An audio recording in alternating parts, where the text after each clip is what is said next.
들으라. 내가 오늘 요단을 건너면 너보다 강대한 나라들로 들어가서 그것을 얻으리니 그 성읍들은 크고 성벽은 하늘에 닿았으며 그렇게 얘기를 하죠. 이스라엘 백성 요단을 건너면 하나님이 언약하신 가나안 땅에 들여보낸다 그 얘기를 하고 있는 거죠. 근데 그 가나안 땅이 어떠냐면 이스라엘보다 강대한 나라들로 묶여져 있는 거예요. 일곱 족속을 강대한 나라들로 들어가서 그것을 얻을 것이다 그렇게 얘기하고 성읍들이 얼마나 컸는지 성벽이 어디까지 쌓아졌대요? 하늘까지 쌓아졌다 그 얘기를 하고 있어요. 그럼 이스라엘 백성의 실력으로는 도무지 가나안 땅을 들어갈 수 없는데 누가 들여나가게 할 것이냐? 여호와께서 그렇게 하실 것이다. 그것을 지금 말씀하고 있는 거예요.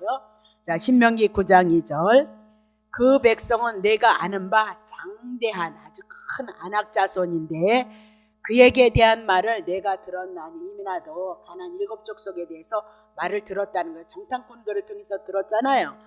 이르기를 누가 아낙 자손을 능히 당하리요 하거니와 그렇게 얘기를 하고 있는 거죠. 그러면 아낙 자손을 누가 당하겠느냐? 당할 사람 한 사람도 없다라고 그렇게 얘기를 하죠. 그러면 장대한 아낙 자손이 어디에 뿌리를 두고 있느냐? 창세기 6장 3절입니다. 여호와께서 가라사대 나의 신이 영원히 사람과 함께하지 아니하리니 이는 그들의 육체가 됨이니라. 그러나 그들의 날은 120년이 되리라 하시고 4절 창세기 6장 4절 당시에 땅에 네피림이 있었고 네피림이 아낙 자손에 대해서 얘기 이제 풀 건데 그 당시에 그 땅에 네피림이 있었는데 그 후에도 하나님의 아들들이 사람의 딸들을 취하여 자식을 낳았으니 그들이 어떻게 해요? 용사 힘 있는 자다 그렇게 얘기를 하고 고대 유명한 그러니까 용사다 자기의 힘을 믿고 자기의 능력을 믿고 살아가는 사람을 네피림 그렇게 땅에 속한 자 네피림 그렇게 얘기하고 유명한 자들이다라고 그렇게 얘기를 하고 있는 거죠. 자 그러면 네피림이란 땅에 속한 자 그리고 용사 힘 있는 자 그리고 고대 유명한 사람들 이 모든 것들은 하나님에 대한 지식이 없는 자들을 상징하고 있다 그렇게 보시면 되고요. 성령이 없는 육에 속한 자의 표본이다 그렇게 보시면 돼요. 그러면 아낙이란 뜻이 무엇이냐면 목이다 이 얘기죠. 목걸이다 그렇게 얘기니까 치가 아주 큰 거 힘이 있는 상태를 말씀하고 있다 그렇게 보면 돼요. 민수기 13장 27절부터 28절 모세에게 보고하여 가로되 당신이 우리를 보낸 땅에 간즉 과연 젖과 꿀이 흐르는 가나안 땅이라는 거죠. 그 땅의 실과가 아주 너무너무 컸다는 거죠. 포도송이 하나 갖고 막 들고 다녔대잖아요. 8절 그러나 그 땅 거민은 강하고 성읍은 너무너무 견고하고 힘이 클 뿐 아니라 거기에는 누가 살았어요? 아낙 자손을 보았으며 그렇게 얘기해서 아낙 자손 그랬을 때 우리 이제 그냥 힘 크다 그것이 아니라 사람의 힘, 사람의 능력, 육에 속한 자, 땅에 속한 자, 자기 이름을 내는 자 이렇게 푸셔야 되는 거죠. 그렇죠? 자 다시 볼게요. 민수기 13장 33절 보세요. 거기서 또 네피림 낳았네 아낙 자손 후손 아낙 자손 대장부를 보았나니 우리는 스스로 보기에도 그들이 외형은 어떻게요? 이스라엘 백성은 메뚜기 같았었는데 그들의 보기에는 어떻게요? 대장부 같더라 그렇게 얘기를 하고 있는 거죠. 대장부 같더라 보기에도 그와 같을 것이니라 그렇게 얘기를 하고 있습니다. 이 얘기는 이스라엘 백성들이 정탐 한번 갔다 오겠다 그렇게 얘기해서 허락하잖아요. 실제로 가니까 젖과 꿀이 흐르는 땅이었다라고 그렇게 얘기하고 그들이 대장부 같고 자기네들이 이스라엘 백성 거기에 비하면 어떻게요? 메뚜기 같은 존재였다라고 그렇게 얘기를 하고 있어요. 그래서 정탐꾼들이 결국은 가나안을 향해서 정탐을 하고 두려워할 수밖에 없었던 것 하나님을 믿지 못했던 이유는 그들이 너무나도 장대한 대장부였고 용사였기 때문이다 그렇게 보시면 돼요. 그러면 오늘도 우리들에게 아낙 자손이 많이 있죠. 우리들의 삶의 터전이 환경에 어려움을 당하면 예수님이 보여야 되는데 우리는 뭐가 먼저 보이죠? 환경에 우겨싸움을 당하고 마음의 고통을 당하고 짐을 누려가는 것. 그래서 선물 중에 가장 귀한 선물은 믿음이 있으면 이스라엘 백성을 향해서 이렇게 역사를 했으니까 영적인 이스라엘 우리를 향해서 어떻게 해나가실 거라고요? 이렇게 해나가실 것이라는 믿음이 있으면 조금 낙심하고 얼른 일어설 수 있다, 그 얘기를 하고 있죠. 그런 믿음이 없으면 예수 그리스도가 보여지지 않고 섭리 가운데 경륜 가운데 있다는 것을 보지 못하면 그 환경 속에서 바들바들 떨다가 간다니까요. 그러면 고통은 누가 당하느냐? 믿음의 사람들이 믿음이 없어서 고통을 당한다, 그렇게 얘기하고, 신약에 와서 예수 그리스도가 그리스도이심을 알고 예수를 찾고 예수를 구했던 자들은 어떻게 내 믿음대로 구원을 이루라, 그렇게 얘기를 했던 사건들이 분명히 있단 말이죠. 그러면 다윗이 물맷돌을 가지고 골리앗을 물리쳤던 그 골리앗이 누구냐? 아낙자손이고 대장부이다, 그렇게 보시면 되는 거죠. 그래서 아낙자손 네피림 키가 크다, 그것은 영적으로 풀었을 때 어떤 것이냐? 세상의 힘을 의지하고 자기의 힘을 의지하고 육에 속한 자이고 땅에 속한 자를 말씀하고 있다, 그렇게 보시면 돼요. 그러면 그들은 곧 하나님을 대적하고 하나님의 뜻에 불순종하는 육신의 모형 우리들이 아니라, 가나안 7족속이 우리 안에 7가지의 죄, 온전한 죄를 향해서 말씀하는 것처럼, 우리 속에 있는 5만 가지의 죄를 향해서 말씀하고 있는 것처럼, 이 모든 것들이 뭐냐? 아낙자손이라는 것을 향해서 우리는 아낙자손이 누구냐니까, 그러니까 육신의 모형에 뜬 우리 안에 있는 죄를 우리들에게 말씀하고 있다는 거죠. 가나안이 우리가 되어졌을지라도 지금 우리는 누구와 싸우는 거야? 우리 자신 안에 있는 죄와 싸우고 있다는 거. 왜? 성령님이 내주하시니까 그건 분명히 하나님이 원하지 않는 것이라는 것을 분명히 알고 있거든요. 그럼 결국은 누가 있으면 여러분의 육신의 정욕과 싸움인 것이 영적인 싸움이라는 것을 여러분, 그 죄를 인하여서 주님이 사단을 허락하고, 사단으로 인하여서 여러분과 내가 괴로움을 당하고 고통을 당함으로 그 고통을 통해서 하나님의 관계, 그리스도의 관계를 다시 회복하고 돌이키는 것이 우리들의 신앙생활이라는 것을 여러분이 놓치시면 안 된다는 거죠. 그러니까 적이 어디에 있느냐? 여러분 안에 있다는 걸 여러분 꼭 기억하셔야 된다, 그 얘기죠. 자, 그것을 풀면 아낙자손을 로마서 6장 8장 육신의 생각은 그랬습니다. 그래서 여러분의 생각이 여러분을 향해서 지금 믿음의 처소가 어딘가를 보면 돼요. 육신의 생각은 사망이요, 그렇게 얘기하죠. 7절 육신의 생각은 하나님과 원수가 되나니 이는 하나님의 법에 굴복하지 아니할 뿐이라 할 수도 없으니. 이것이 뭐예요? 아낙자손이다, 우리 안에 용사다, 그 얘기죠. 네피림이다, 그 얘기입니다. 8절 보세요. 육신에 있는 자들은 하나님을 기쁘시게 할 수 없도다라고 그렇게 얘기를 하고 있어요. 그래서 이 육신은 땅에 속했기 때문에 언제든지 나를 위하여, 자기를 위해서, 욕심을, 정욕을 위해서 살아가고자 하는 그 욕심을 갖고 있다, 그렇게 얘기해요. 그래서 육신은 성령님을 대적한다. 육신에는 선한 것이 결코 없다. 육신은 하나님을 기쁘시게 할 수 없다. 육신으로서는 하나님의 성령님의 일을 받거나 깨달을 수도 없다. 혈과 육은 하나님의 나라를 유업으로 받을 수 없다, 그렇게 얘기를 하고 있어요. 그러니까 날마다 우리 자신과 싸우는 것이, 영적인 전쟁은 사단과 싸운다는 것이 아니라 여러분 죄 때문에 사단에게 넘겨졌다는 것을 여러분 아시고 우리 육신과 지금 싸워나가는 과정이다라고 그렇게 얘기를 하고 있어요. 그것을 뭐로 풀죠? 아낙자손으로, 용사로, 네피림으로 푼다, 그렇게 얘기를 했죠. 그래서 신명기 9장 2절에 보면 하반절에 누가 아낙자손을 능히 어떻게 해요? 당하리요 하거늘, 그렇게 당할 수 없다, 그렇게 얘기를 하고 있어요. 그래서 하나님이 하실 거라는 거죠. 9장 3절 보세요. 오늘날 너는 알라, 그렇게 얘기해. 네 하나님 여호와께서 맹렬한 불과 같이 네 앞에 나아가신 줄 했습니다. 누가 싸우실까라고요? 하나님께서, 여호와께서. 누가 파하신대요? 여호와께서 그들을, 네피림을, 가나안 7족속을 파하실 것이고 내 앞에 엎드려지게 하시리니. 여호와께서 말씀하신 거, 이면에도 하나님이 언약하셨다는 거죠. 네, 너는 그들을 쫓아내며 속히 멸할 것이니라 라고 그렇게 얘기를 하고 있어요.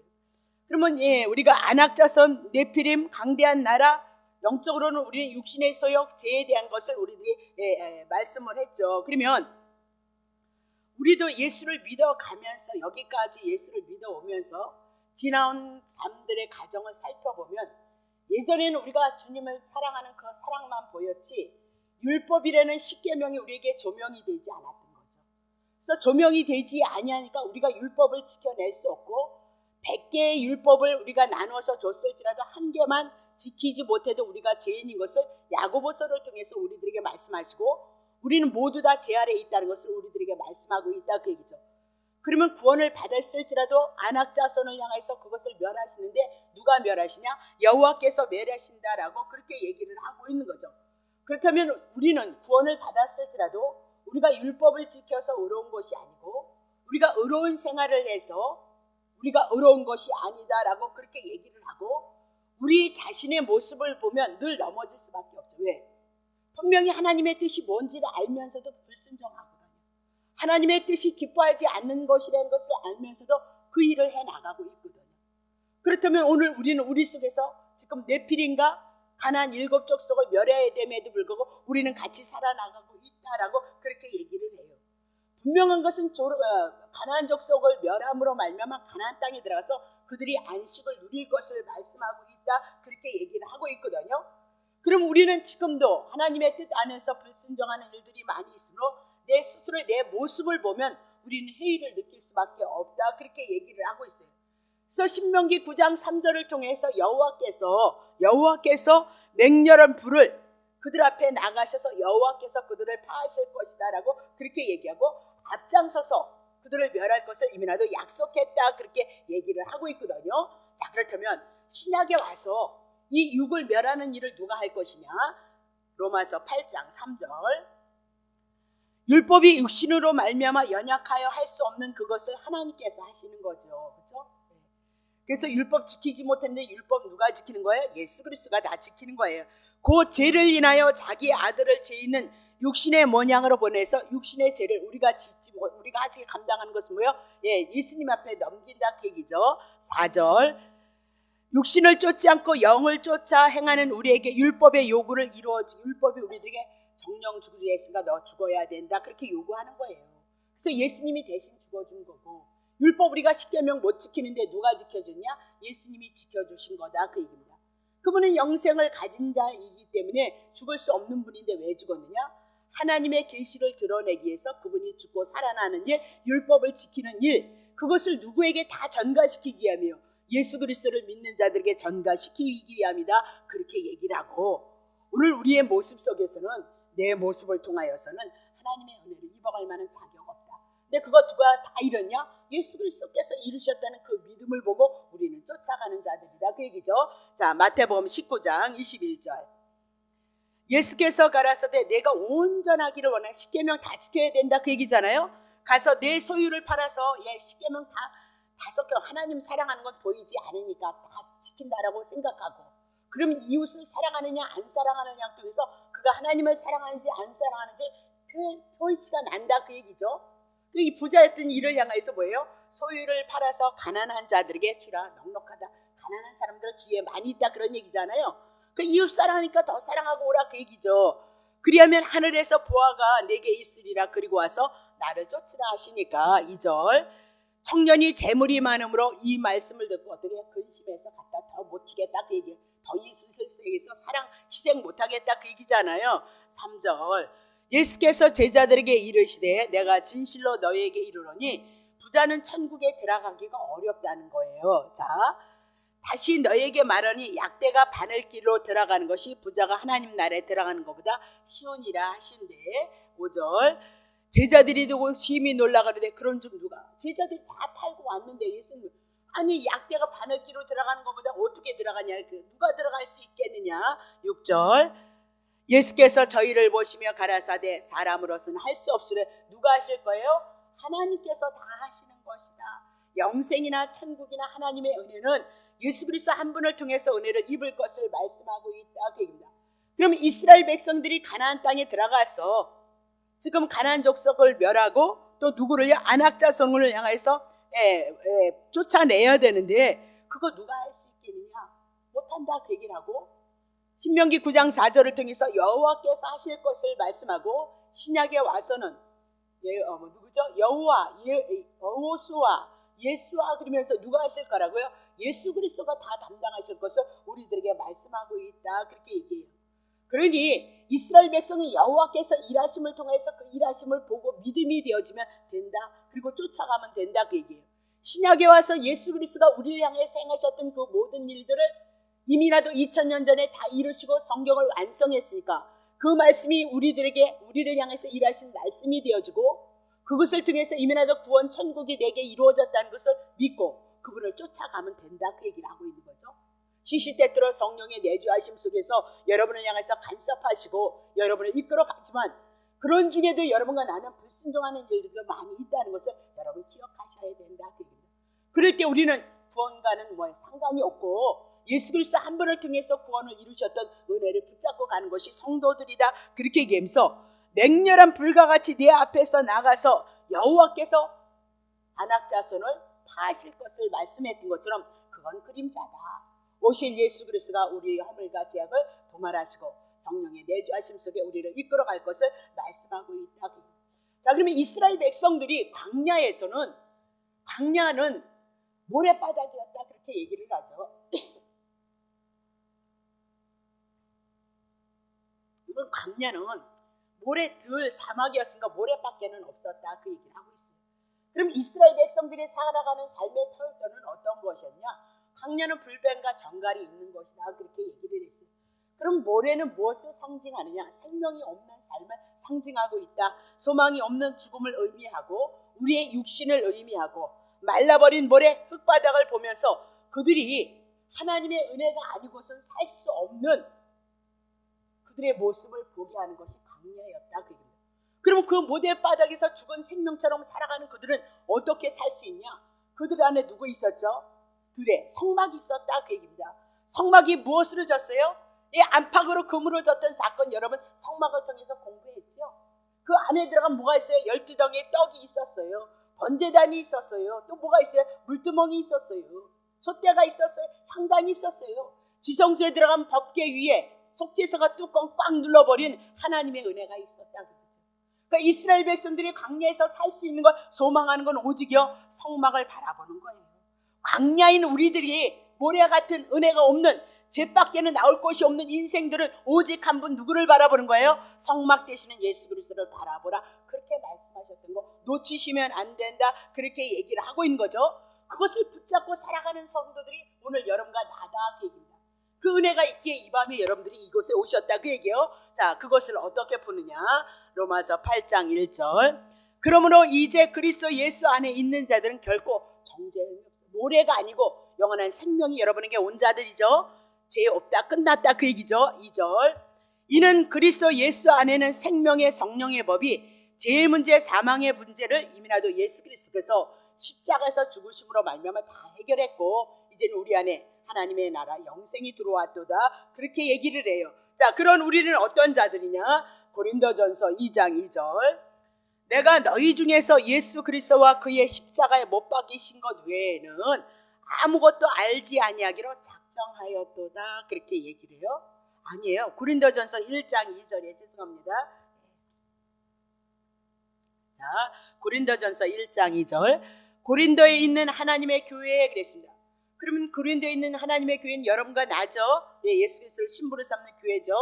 곧 그리스도 예수 안에서 거룩하여 진짜 비록 실력이 없어도 여러분과 나는 뭐예요? 거룩으로 딱 인쳐버린 거죠. 예, 그래서 뭐로 부른대요? 성도로 거룩하게 구별되진 성도로 부르심을 입은 자들과 각처에서 우리 주 곧 저희와 우리 주 되신 예수 그리스도의 이름을 부르는 모든 자에게 그랬습니다. 그러니까 예수 이름을 불러도 여러분과 내가 예수 그리스도로 말미암아 하나님의 교회가 되어진 거고요. 예수 그리스도 안에서 여러분과 내가 거룩하여진 거고요. 성도라는 그 믿음이 없으면 그건 가짜다, 연약한 믿음이다. 그럼 뭘 붙잡고 다니냐? 예, 모든 종교가 얘기하는 복주옵소서 그것을 가지고 가고 있다. 그러나 기독교는 생명을 주는 종교이기 때문에 예수 그리스도가 우리의 복의 출발점이다. 그분을 통해서 하나님의 은혜하심이 우리에게 있다는 것을 아는 자들이 성도이다, 그렇게 얘기했죠. 그래서 그것을 아는 자들은, 성도들은 무엇으로 나와요? 감사로서 주님 앞에 나오게끔 되어져 있다, 그렇게 얘기를 하고 있는 거죠. 그러면 이스라엘 백성 출애굽 당시도 하나님께서 어떻게 하셨는가 봐요. 시편 68편 7절. 하나님이여 주의 백성 앞에서 앞서 나가서 광야에서 행진. 광야 출애굽해 나갈 때도 하나님이 여호와께 사셨고 광야를 향해서 가나안을 이끌어가는 모든 과정도 누가 하셨대요? 주의 백성 앞에서 하나님이 앞서 나가셔서 일하셨던 것을 말씀합니다. 그럼 구약의 이스라엘 백성을 향하여서 광야의 여정 속에 하나님이 함께해서 그들을 가나안 땅으로 이끌었다면 우리가 지금 신약에 와서 광야 38년의 여정을 향해서 하나님의 나라로 인도하는 건 누가 하실 거예요? 예, 예수께서 하실 것이다. 그렇게 얘기를 하죠. 신명기 31장 3절. 여호와께서 이미 말씀하신 것과 같이 여호수아가 너를 거느리고 건널 것인데 네 하나님 여호와 그가 네 앞서 건너가서 이 민족들을 네 앞에서 멸하시고 너로 그 땅을 얻게 하실 것이고, 여호수아가 이제 여호수아를 통해서 해나가겠지만 가나안 땅을 가는 그 과정에 누가요? 여호와가 앞서서 그렇게 얘기고 이스라엘 민족을 앞서서 이끌어가고 있는 거죠. 그러니까 오늘 우리는 그분이 일하심을 보고 일하실 것을 믿고 그렇다고 아무데나 일하지 않는 거죠. 나쁜 짓 하는데 그것에서 거기서는 사랑의 징계로 여러분을 향해서 간섭하는 것이고 하나님의 뜻을 이루는 자리로서 여러분을 향해서 일해 나갈 것을 말씀하고 있습니다. 그러니까 가나안이 무엇인 거예요? 안식을 누릴 수 있는 땅이다 그렇게 얘기했죠. 궁극적으로 하나님의 약속이 이루어지는 거니까. 궁극적으로 예수 그리스도가 하나님의 언약이 되어서 우리 안에 안식을 가져오시고 평강을 가져올 것을 말씀하고 있다 그렇게 얘기를 하고 있는 거죠. 여호수아 23장. 너희 하나님 여호와께서 너희를 위하여 이 모든 나라에 행하신 일을 너희가 다 보았다는 거예요. 그러면 여호수아 23장 아마 끝장으로 생각되는데 4장까지 있나요? 그러면 이스라엘 백성을 어디까지 들이신 거예요? 가나안 땅까지 들이셨다 그 얘기를 하고 있는 거죠. 너희가 다 보았다. 가나안 족속 7족속 아낙 족속은 멸한 거 봤다 그 얘기죠. 너희의 하나님 여호와 그는 너희를 위하여서 싸우시는 자니라 그렇게 얘기하고, 민수기 31장 여호수아를 통해서 말씀하셨던 그 말씀이 여호수아장에 와서는 이미라도 언약이 성취되어진 것을 말씀하고 있는 거예요. 5절 보세요. 너희 하나님 여호와 그가 너희 앞에서 그들을 쫓으시고 너희의 목전에서 떠나게 하시리니 너희 하나님 여호와께서 너희에게 말씀하신 대로 너희가 그 땅을 차지할 것이도다라고 그렇게 얘기를 하고 있는 겁니다. 그럼 여호수아는 지금 임종머리에서 하나님 앞에 부름을 받고 이스라엘 백성을 향해서 민수기를 통해서 출애굽을 광야를 통해서 하셨던 하나님의 언약의 말씀이 어떻게 이루어지고 성취되어졌는 것을 말씀하고 있는 거죠. 그 때문에 신약에 와서도 예수 그리스도가 2000년 전에 이미라도 다 언약을 이루시고 모든 성경을 이루셨고 하나 재림에 대한 사건만 남기고 있다는 사실을 통해서 충분히 우리들에게 약속의 근거가 되어진다 그렇게 얘기를 하는 거죠. 자, 그럼 다시 넘어오세요. 신명기 9장 4절. 자, 내 하나님 여호와께서 그들을 내 앞에서 쫓아내신 후에 내가 심중에 이르기를 나의 의로움을 인하여 여호와께서 나를 이 땅으로 인도하여 드려서 그것을 얻게 하셨다 하지 말라. 실상은 이 민족들이 악함을 인하여 여호와께서 그들을 내 앞에서 쫓아내심이라 그렇게 얘기합니다. 그러니까 모세가 그들을 향해서 권면을 하고 있어요. 걱정을 하고 있다 그렇게 봐야 되는 거죠. 그러면 가나안은 하나님께서 분명히 이끌어 주실 거니까 모세는 의심하지 않고 가나안 땅에 분명히 들어갈 것이다 라고 그렇게 얘기를 해요. 그러면 우리도 마찬가지인 거죠. 구원을 어떻게 얻을 것일까? 구약의 여호와께서 하셨던 것처럼 예수 그리스도 한 분을 통해서 우리에게 구원이 오는 것을 염려할 것이 없다 그렇게 얘기를 하고 있어요. 근데 걱정하는 것은 한 가지였어요. 그들이 교만할까 봐. 그들이 뭐라고요? 내가 심중에 마르길 나의 의로움. 이스라엘 백성이 5만 가지의 죄를 다 졌잖아요. 근데도 불구하고 가나안 땅에 딱 7족속을 쫓아내니까 자기 의로움인 줄 알고 의로움을 인하여서 여호와께서 나를, 자기네들이 하나님의 말씀에 순종하고 의로웠기 때문에 가나안 땅을 인도하였다 그렇게 할까봐 걱정을 하고 있더라 그렇게 얘기를 하고 있는 거죠. 근데 실상은 이 민족들이 악함 죄를 인하여서 여호와께서 그들을 어떻게 쫓아냈더라라고 그렇게 얘기를 하고 있는 거예요. 그러면 중요하죠. 신명기 5장 보세요. 그걸 설명해요. 뭐래 그래요? 내가 가서 그 땅을 얻으면 가나안 땅을 얻는 것은 너의 의로움 아니라는 거예요. 그걸 다 푸는데, 그러면서 너네들의 마음이 정직함 그런 것도 아니야. 태어날 때부터 죄인으로 태어났으니까 그런 거 없다 그 얘기죠. 그렇게 바라고 원할 뿐이다 그 얘기죠. 이 민족들은 악함, 가나안 족속이 악하기 때문에 때가 차서 그들을 하나님이 멸하는 거다. 죄인 멸한다 했으니까 멸하는 거다 그 얘기죠. 내 하나님 여호와께서 그들을 내 앞에서 쫓아내심이라 악해서 여호와께서 이같이 하시면 내 열조 아브람과 이삭과 야곱에게 하신 맹세를 이루려 하심이라. 가나안 족속 내쫓고 그들을 가나안 땅에 들여보내시겠다고 창세기 15장에 이미나도 언약하셨고 그 언약을 이루시는 여호와이심을 드러내고 있도다. 그러면 중요한 것은 지난주에도 얘기했습니다만 가나안 민족이 죄를 지나 이스라엘 백성이 구원의 역사를 가지고 이적과 기적을 누리면서 홍해 바다를 건너오면서 말입니다. 그 많은 이적과 기적을 누리면서도 불순종했던 건 누가 더 악하냐 그 얘기를 하고 있어요. 가나안 족속이 그런 이적과 기적은 못 봤잖아요. 여호와 하나님의 능력과 권능은 못 봤잖아요. 가나안 족속들은요. 소문만 들었을 뿐이지. 그러면 이스라엘 백성들은 그런 이적과 기적을 10가지 출애굽에 대한 사건, 그리고 나오면서 얼마나 많은 사건들이 있었느냐 그 얘기를 하고 있는 거죠. 그럼 누가 더 악하냐 그 얘기입니다. 더 악하기는 이스라엘 백성이 더 악하다 그렇게 얘기를 하고 있어요. 근데 어떻게 해서 악함을 인해서 가나안 족속은 쫓겨나가고 패망을 당하는데 이스라엘 백성은 가나안 땅에 들어가고 있느냐 그 얘기를 하고 있는 거죠. 그거는 이스라엘 백성은 언약이 없었죠. 메시아의 언약이 없었다 그 얘기를 하고 있어요. 죄인들에게는, 지금 이방인들에게는 예수 그리스도가 없음으로 말미암아 그들은 심판을 당할 수밖에 없고 멸망을 당할 수밖에 없고, 그러면 이스라엘 백성들은 아브라함과 이삭과 야곱에게 맹세하신 언약, 창세기 33장 15절 여인의 후손에 대한 언약, 그들에게 제사법을 줬던 거, 규례를 줬던 거, 절기를 줬던 거, 그들에게 하나님이 하셨던 모든 것들이 어떻게 해요? 그들로 하여금 구원을 얻게 하는 방법이었고 방편이었다라고 그렇게 얘기를 하고 있는 거죠. 그렇다면 이스라엘 백성은 그걸 깨달아야 된다는 거예요. 이스라엘 백성보다 더 악한 것이, 아니야, 가나안 족속보다 더 악한 것이 여러분과 나일 수 있다는 거죠. 하나님의 은혜, 하나님의 역사를 많이 만지고 하나님의 놀라우신 축복을 가졌음에도 불구하고 이방인들보다 때로는 부끄러운 짓을 하면서 살아갈 때가 있는 것이 여러분과 나다. 그러니까 어떤 때 텔레비에서 어렵고 가난한 뭐 저쪽에 어려운 사람들이 막 나오잖아요. 예. 그게 분명히 도와줘야 되잖아요. 그게 양심이 어째요? 예, 별로 그게 형편상 처지상 쭉쭉 이렇게 막 못 누른단 말이죠. 그러면 어떻게 되는 거예요? 일반인들도 하는데 우리는 못 하더라는 거죠. 물론 여러분들이 교회 생활하니까 많이 할 수는 없겠죠. 예. 얼마나 그런 광고들이 얼마나 많이 나오냐고요. 그럼 그런 게 또 어떻게 해요? 일반인보다도 못한 삶을 우리가 살아가고요. 교회 안에서도 얼마나 부끄럽고도 수치스러운 일들이 얼마나 많이 있느냐 그렇게 얘기를 하고 있어요. 교회에서 사건이 터지는 사건들을 보면 말이죠. 그렇다면 이스라엘 백성들에게 하나님은 무엇을 말씀하고 있냐? 너네들 실력 아니고 이방인보다도 못한 자들이야. 근데 여호와께서 언약하시고 맹세하셨으므로 말미암아 그 은혜를 가지고 여호와를 섬기고 여호와를 경외하기 위해서 이스라엘 백성을 선택하시고, 그들이 하나님을 섬김으로 말미암아 이방인에게 누구를 증거하고요? 여호와를 경외하고 여호와를 증거하기 위해서 이스라엘 민족을 선택했다는 것을 우리들에게 말씀하고 있다는 얘기입니다. 쉽게 얘기하면 가나안 민족은 죄인이었기 때문에 메시아의 언약이 없는 것을 인해서 심판을 받고 멸망을 당합니다.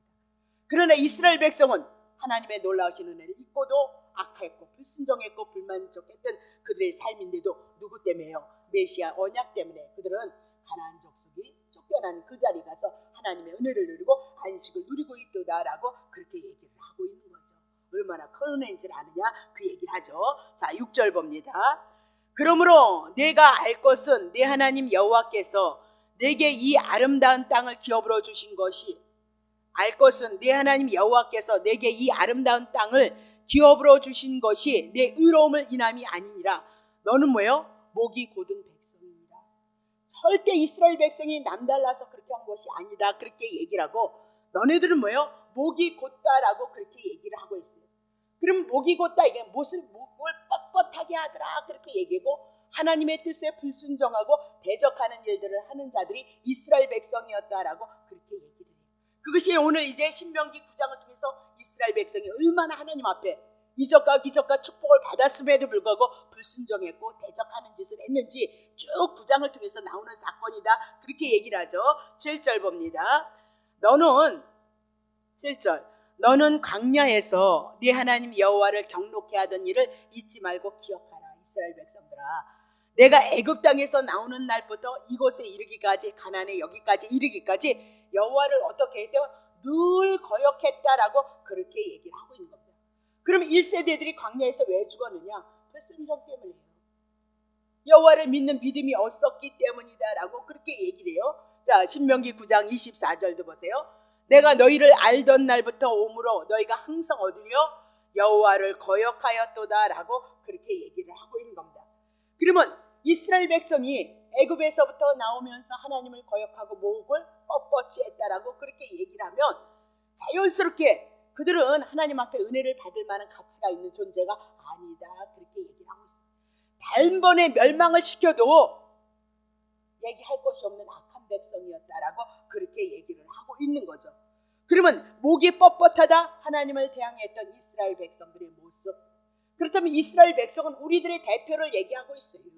하나님 앞에 선민으로서 사랑에서 택함을 받은 자를 예표하고 신약의 영적인 이스라엘 창세전에 택한 여러분과 나를 향해서 예표로 하고 있다. 그렇게 얘기고 죄인들의 형상의 모습이요 이스라엘 백성이고 우리들의 모습이다라고 그렇게 얘기를 하죠. 그런데 그들이 죽어야 되는데 누가 죽느냐? 출애굽기 13장 13절 나귀의 첫 새끼는 다 어린 양으로 대속할 것이요 그렇게 아니하려면 그 목을 꺾을 것이고 너의 아들 중 모든 장자된 자는 다 대속할지니라. 자, 그러면 나귀의 첫 새끼는 다 어린 양으로 대속하라. 그럼 나귀는 뭐라 그랬어요? 부정한 짐승이다. 부정한 짐승은 죽어야 되는데 대신 누가 죽어지는 거예요? 어린 양이 죽어지고 있다. 그림자예요. 죄인을 위해서 누가 죽어줄 거예요? 어린 양 대신에 예수 그리스도가 우리를 위해서 죽어줄 것이다. 만약에 그에게 어린 양이 없다면 그 목을 꺾어라, 죽여라 그 얘기를 하고 있죠. 죄를 인해서 목이 뻣뻣했고 불순종했던 그들은 어떻게 목을 꺾어라, 죽는다, 심판받아야 된다 그렇게 얘기를 하고 있어요. 너희의 아들 중 모든 장자된 자는 다 대속할지니라 그렇게 얘기하고 이스라엘 백성을 향해서 누가 대속할 거예요? 예, 이스라엘 장자를 향해서 어린 양 예수 그리스도가 죽으실 것을 예표를 하고 있는 거예요. 여러분, 자, 목 꺾으래요? 목을 꺾으라. 그럼 부정한 짐승 나귀는 목이 어땠대요? 뻣뻣했다 그렇게 얘기를 하고 하나님을 대적했다 그렇게 얘기합니다. 자, 레위기 1장 14절 목 꺾는 거 하는 거예요. 만일 여호와께 드리는 예물이 새의 번제임은 산비둘기나 집비둘기의 새끼로 예물을 삼을 것이요 제사장은 그것을 단으로 가져다가 그 머리를 비틀어 끊고 머리를 어떻게 해요? 비틀어 끊고 그럼 목을 묶은 거예요? 목을 꺾어버리는 거예요. 단 위에 불사르고 피는 단 곁에 흐를 것이도다라고 그렇게 얘기를 하고 있어요. 그러면 이스라엘 백성 불순종한 죄인들 고집이 센 목을 비틀어 꺾어서 이건 누가 죽을 거예요? 비둘기, 산비둘기, 집비둘기 누구로 예표를 했어요? 예수 그리스도가 우리를 대신해서 죽으시고 어떻게 해야 불순종했던 거, 목 꺾이는 거 예수 그리스도가 대신 십자가에서 우리를 위해서 죽으실 것을 예표로 하고 있고 피 흘리실 것을 말씀하고 있도다 그렇게 얘기를 하죠. 그러면 신약에 와서 우리는 이것이 무엇으로 나오냐? 세례로 나오는 거죠. 우리의 죄를 위해서 그분이 십자가에서 죽으시고 다시 살아나심으로 말미암아 우리는 이 복음의 말씀, 성경 말씀을 통해서 목을 꺾으신 예수 그리스도의 복음에 대한 말씀을 믿음으로 말미암아 우리가 어떻게 의롭다함을 얻었다는 것을 말씀하고 있다 그렇게 얘기를 하고 있는 거죠. 자, 그러면 신명기 9장 6절을 통하여서 목이 곧은 백성에 대해서 얘기를 했고 애굽 땅에서부터 그랬습니다. 애굽 땅에서부터 죄인 되어졌던 곳에서 가나안에 이르기까지 늘 누구를 거역해요? 여호와를 거역했고 신약에 우리는 어떻게 예수 그리스도를 거역하는 것이 여러분과 사랑하고 싶은 마음이 있지만 실상은 우리는 그렇게 실력이 없는 자인 것을 구약 성경을 통해서 이미라도 예언을 하셨단 말이죠. 자, 9절 보세요. 그때에 내가 돌판들 곧 여호와께서 너희와 세우신 언약의 돌판을 받으려고 산에 올라가서 40주를 주야를 산에서 가며 떡도 먹지 아니하고 물도 마시지 아니하도다. 그러면 이건 뭘 얘기했어요? 언약의 돌판들을 받으려고 율법 받으려고 40일요 먹지도 않고 죽기를 작정으로 해서 하나님 앞에 올라가서 돌판을 받는 사건을 말씀하고 있다 그렇게 얘기를 하고 있는 거죠. 다시 볼게요. 자, 10절 여호와께서 두 돌판을 내게 주셨나니 그 판의 글은 하나님이 친히 쓴 것이고요 너희의 총회의 날에 이스라엘 백성들에게 여호와께서 산상 불 가운데서 너에게 이르신 모든 말씀이라. 출애굽기 19장에 대한 얘기죠. 다 했으니까. 자, 11절 40주야가 지난 후에 여호와께서 내게 돌판 곧 언약의 두 돌판을 주시고 12절 내게 이르시되 일어나 여기서 속히 내려가라. 내가 애굽에서 인도해낸 네 백성이 모세 백성이라는 거예요. 스스로 부패해서 내가 그들에게 명한 도를 속히 떠나서 자기를 위하여 금송아지를 만들고 이적과 기적을 향하여서 베풀었던 그 은혜 출애굽을 통하여서, 그래서 시내산에서 이스라엘 백성과 언약을 맺으시겠다라고 그렇게 얘기를 하고 있거든요. 그래서 두 돌판에 십계명을 줬음에도 불구하고 40일을 지나지 않아서 그들이 뭘 하더라고요? 금송아지를 가지고 자기를 애굽에서 인도해낸 신으로 하나님으로 섬기고 있도다라고 그렇게 얘기를 하고 있어요. 그러면 여기서 우리를 기억해야 될 것은 돌판이라는 거 여기 얼마나 나와요? 9절에도 두 돌판이 나오고 10절에도 두 돌판이 나오고, 그렇죠? 11절에도 돌판이 나오고, 그리고 또 두 돌판을 그렇게 얘기를 하고 있습니다. 자, 그러면 돌판이라는 거, 십계명을 받았던 돌판 그렇게 얘기를 하죠. 그러면 십계명은 한마디로 얘기하면 뭐라고 얘기했죠? 율법이다 그렇게 얘기를 했어요. 그러면 율법을 어디다 기록했어요? 돌판에다. 그러면 십계명은 돌판에다 기록했다. 그 얘기는 결국은 그 돌판이 뭘 얘기를 하고 있느냐? 정죄해야 할 것을, 심판이 있을 것을 우리들에게 말씀하고 있다 그렇게 얘기하는데, 자 다시 볼게요. 자, 히브리서 12장 21절 나갑시다. 시내산에서 그들이 무섭고 두려워했던 거 여러분 19장에서 다 보셨죠? 그 보이는 바가 이렇듯이 십계명을 받고 왔을 때 그 현상들이 무섭기로 모세도 어떻게 이르되 심히 두렵고 떨린다 하였으니, 십계명은 복 받는 것이 아니고 율법, 정죄, 죄를 깨닫게 하심으로 우리들에게 심판, 죽음이다 그렇게 얘기하고 있으므로 모세도 심히 두렵고 떨었도다라고 그렇게 얘기를 하고 있죠. 그러면 십계명 앞에서 여러분이 십계명을 지키지 않으면 정령 죽으리라 하나님의 심판이 임해야 된다는 것을 우리들에게 말씀하고 있다. 그래서 돌이라는 자가 나왔을 때, 십계명이 나왔을 때 항상 여러분이 기억할 것은 뭘 기억해야죠? 심판을 기억하셔야 돼요. 그 심판은 돌이라는 것, 십계명은 우리들에게 율법을 통해서 우리를 정죄하고 우리를 죽이는 법으로 나온다는 것을 여러분이 기억하셔야 된다 그 얘기죠. 다시 볼게요. 신명기 22장 22절. 남자가 유부녀와 통관함을 보거든 그 통관한 남자와 그 여자를 둘 다 죽여서 이스라엘 중에 악을 제하라. 3절. 처녀인 여자가 남자와 약혼한 후에 어떤 남자가 그를 성읍 중에서 만나서 통관을 했다면 너희는 그들을 둘 다 성읍 문으로 끌어내고 그들을 돌로 쳐 죽일 것이고, 그 처녀는 성읍 중에 있어서도 소리를 지지 아니하며 남자는 이웃의 아내를 욕보였음이라. 너는 이같이 하여 너희 중에 악을 제할지니라 그랬습니다. 그러면 가늠하는 남자 여자를 뭘로 죽이려? 돌로요.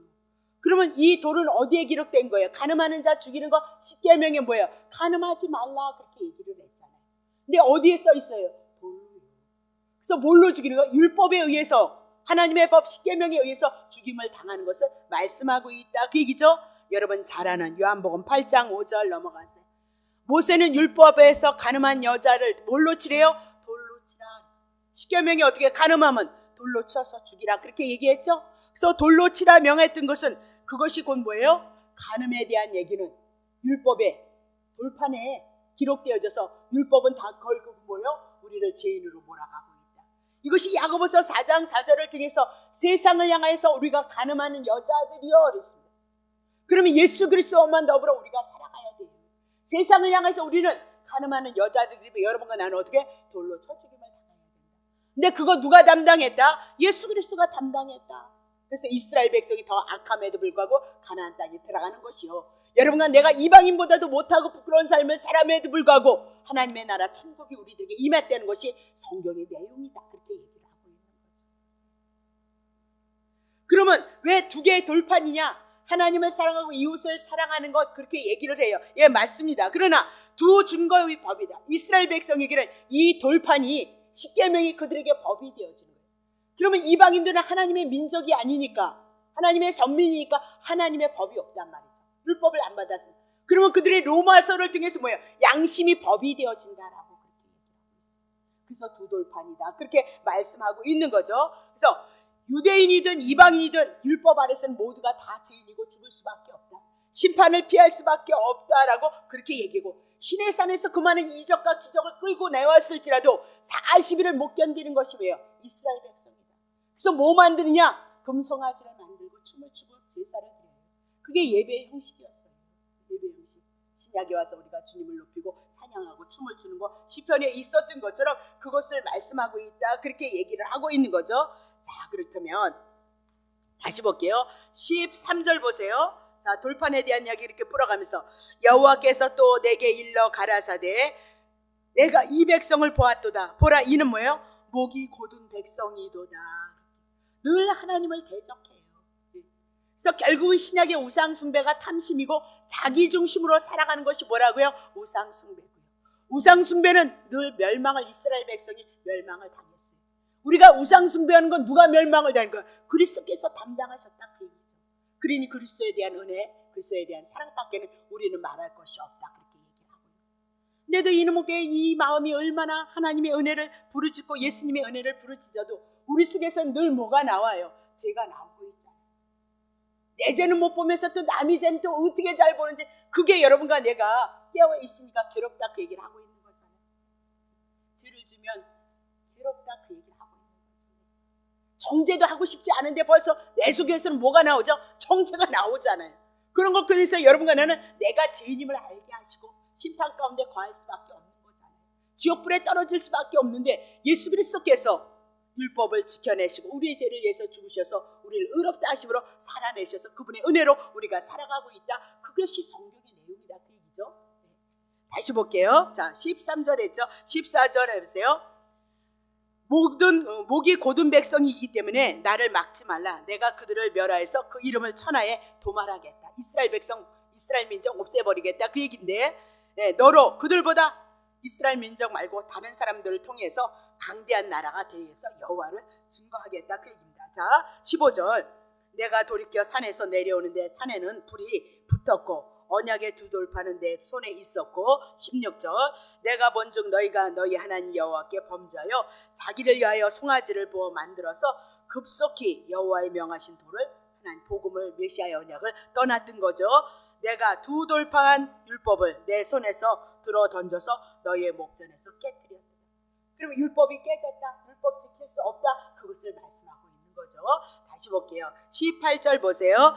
자, 그리고 내가 전과 같이 40주야를 어떻게 산에서 올라갔는데 40주야를 전과 같이 여호와 앞에 엎드렸어요. 엎드린 게 뭐예요? 기도죠. 기도했다, 간구했다 그 얘기죠.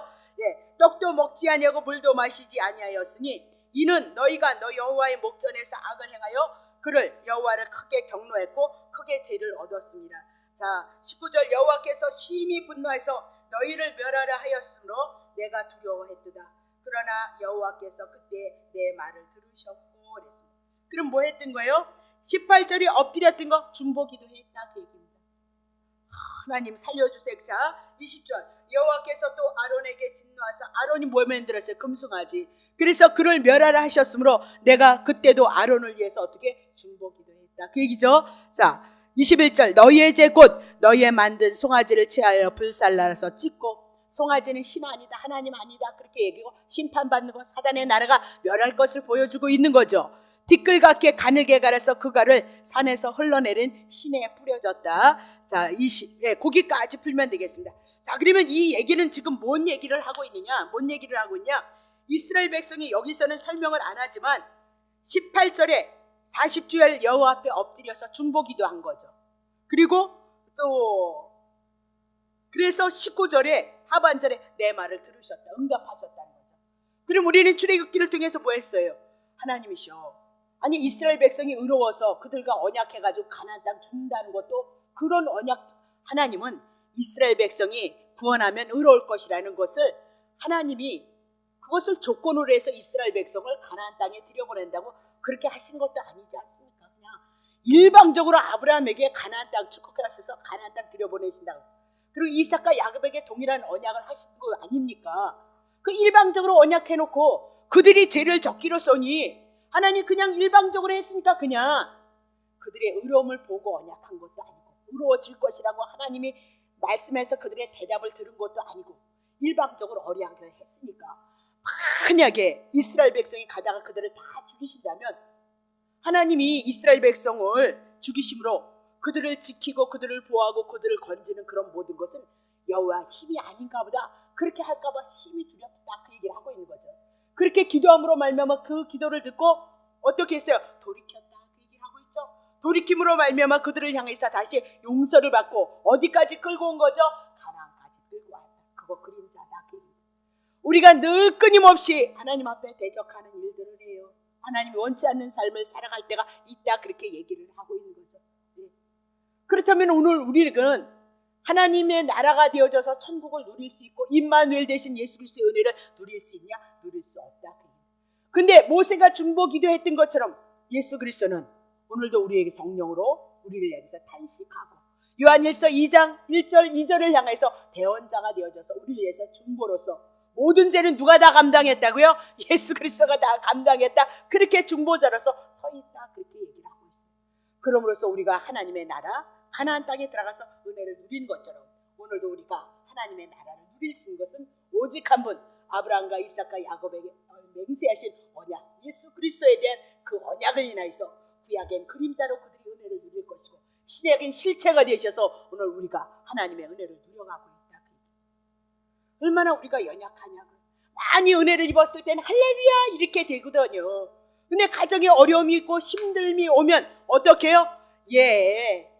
그래서 자기의 부족한 것을 책망을 해야 되는데 누구를 붙죠?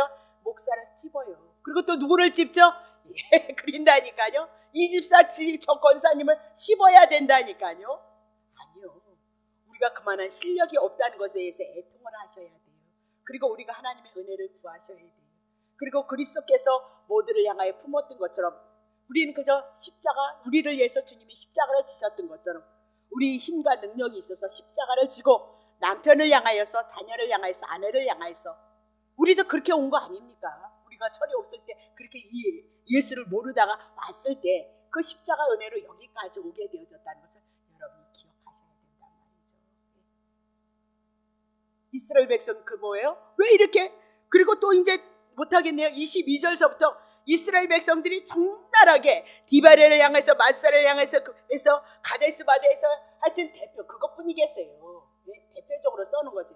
그 사건을 향해서 얼마나 불순종했는지를 적나라하게 드러내고 그런 자들을 뭐로 삼으시죠?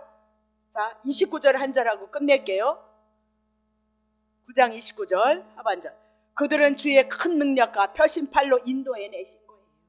그러면 주의 크신 능력과 펴신팔로 어디를 인도하실 거예요? 가나안을. 그러면 천국은 우리가 뭘 할 거예요? 그 주의 크신 능력, 펴신팔이면 막 능력이 팍팍팍. 아니요. 죄인을 위해서 죽으셨던 십자가의 능력보다 더 큰 거는 없어요. 죄인을 의롭게 하시기 위해서 부활하신 능력보다 더 큰 거는 없어요. 그럼으로써 우리들에게 영생이 왔고 임마누엘이, 영생이 뭐예요? 영원한 생명이, 하나님의 나라가 천국이 임했다는 거 아닙니까? 죽었던 자가 살아난 자다, 그 얘기를 해나가고 있는 거잖아요. 그래서 내신 주의 백성 곧 주의 기업이로소이다. 여러분과 내가 누가 되어진다고요? 하나님의 나라의 기업인 거예요. 하나님의 나라가 오늘 우리 안에 임해서 여러분과 나를 통해서 누구를 이루어가죠? 그리스도의 나라를 또 여러분을 통해서 이루어가고 있다는 사실을 기억하고, 오늘 만 가지 은혜를 입었는데 만 가지 은혜를 저희들이 깨닫지 못하면 주님 용서하시고, 애통해 하시면서 그 은혜 안에 눈이 떠지고 그 사랑 안에 눈이 떠져서 그 은혜가, 그 사랑이 여러분의 심령을 주장할 수 있는 은혜 가운데 나오시기를 예수 그리스도 이름으로 축복합니다. 기도합시다.